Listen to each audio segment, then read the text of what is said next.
You avoided it narrowly with the third district, but Calhoun County did just censure you. What does this tell you right now about your district? Well, it's no surprise, honestly. I mean, this was not a decision that I think any of those, and by the decision I mean a vote to impeach, was not a decision that we expected would be politically popular. To a person, we were making the decision based upon what we felt was right and necessary, and where we think accountability should lie for the events of January 6th. Does it? How does it affect you moving forward, representing these districts, and you've got these local leaders who are censuring? Well, I look back on the history of the district, and if folks who might remember, one of the slogans of my campaign was to return the strong, stable, and effective representation that Gerald Ford, Paul Henry, and Vern Ehlers brought as well. And Paul Henry was actually censured back in the 80s because he objected and didn't support the MX missile program of the Reagan administration. So it's something that happens when there are disputes and disagreements. And I think what we all should hope for and strive for is just to, when we have points where we disagree, to do it without being disagreeable. Okay. Moving on from that, you're in the district this week. Aside from impeachment, because I listened in on two of your town halls in the last week, that was obviously top of mind for a lot of people.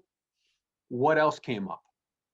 Yeah, it's funny. We had our Zoom town hall, and we were actually the first congressional office to ever do a Zoom town hall that was live streamed on Facebook, where we could have constituents asking live video questions.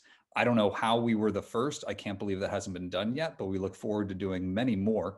But after about half an hour of talking about impeachment, and I'm happy to continue talking about impeachment, but we started to get a lot of people saying, okay, we get it. What about issue X or Y or Z? Everything from the high cost of pharmaceuticals and concern around the Biden administration putting a hold on a Trump administration executive order that was lowering the price of insulin. And that's obviously something that we're still working on and looking into, to some of the longer term priorities. I'm proud to sit on the Homeland Security Committee, and as ranking member of the subcommittee on oversight, management, and accountability, looking for opportunities to both examine election integrity and what that does to our overall domestic security picture. We had a committee hearing on cybersecurity with the former head of CISA, Chris Krebs, and a number of other experts. There are a whole host of things that we're dealing with right now that we want to make sure are done right. But I would say the two near-term priorities, when it comes to the district and when it comes to what we can do to move past COVID, is number one, ensuring that we have vaccine distribution occurring as rapidly as possible. So providing updates on where we think the emergency use authorization for the Johnson & Johnson vaccine, when that'll occur and what that'll mean for the availability of vaccination appointments. And then number two, looking to reopen our schools as quickly as possible once our vaccination rates continue to move upwards progressively. We absolutely need to get kids back in school. I know our public schools have been suffering from a severe decline in enrollment as our charter and private schools have seen their capacity swell. So that's obviously something that's important for the, not only mental well-being of our school children, but also just to ensure that this pandemic isn't more disruptive to their lives and to their growth and progress than it, would have been just out of necessity. Oh, I think you're muted, Nick. Yeah, I am. Sorry. You touched on some of your committee assignments and what you're talking about there. So you sort of went over that for me.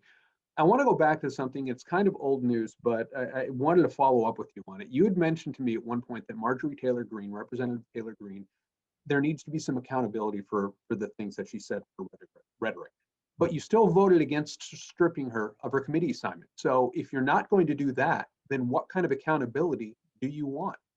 Let me be very clear. The answer to somebody who is a threat to institutional norms and the sanctity of an institution isn't to respond by degrading that same institution and weakening it. The vote that Nancy Pelosi held to strip Marjorie Taylor Greene of her committee assignments was the first time ever that Congress as a whole, rather than each respective party's conference, has stripped somebody of their committee assignments. I think the failure to strip her of her committee assignments rests with Republican leadership in the House, and they're alone. But at the end of the day, we're all accountable to our districts. We're all accountable to the voters who sent us there. I find the views that she has expressed abhorrent.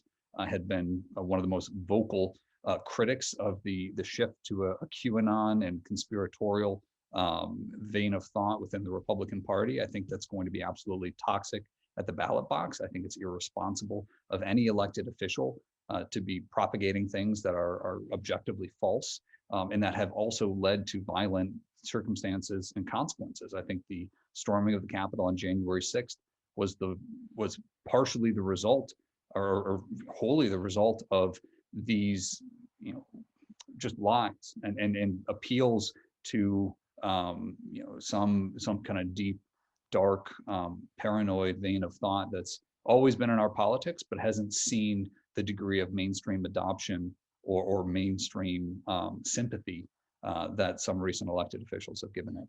So just to sum up on that, it sounds like you think there was a failure by the party, the caucus, to strip her of her assignments. If it was going to happen, it should have been there.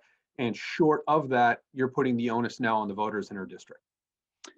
Apart from, there are ongoing investigations around the events of January 6th.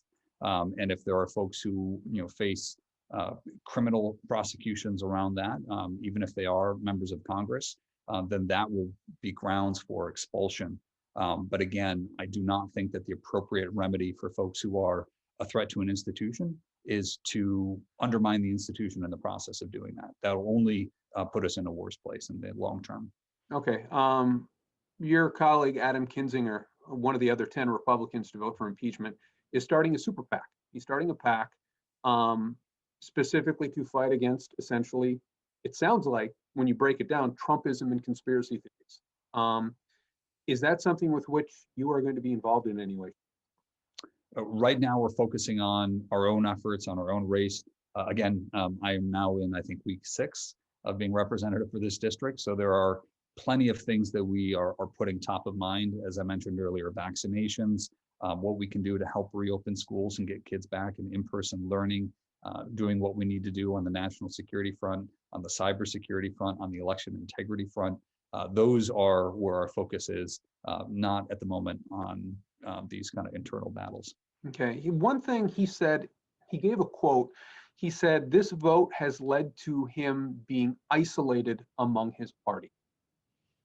That line kind of stuck out to me because Adam Kinzinger has been, since he's been in Congress, widely viewed as a very level-headed, he's not in House leadership, obviously, but high-profile member of the party.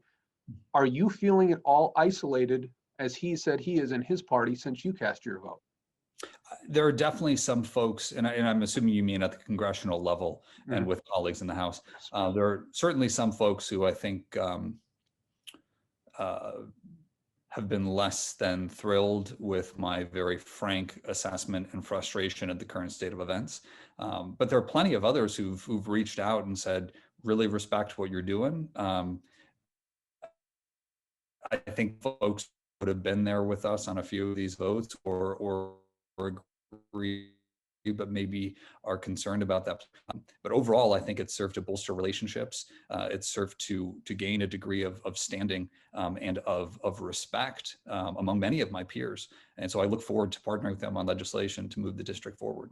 Okay, last question, I'll let you get out. I am in the process of editing an hour-long interview with your predecessor, Justin Amash, just sort of a look back at his 10 years in Congress, what's coming up for him. You came up, he had some very kind words actually to say about you. I asked what he thought of his successor, Representative Meijer, and he said, the first thing he said was, I feel rep. Someone who is willing to think and act independently. And he would not talk specifically about details, but he did say that you two talk semi-regularly or on occasion at least.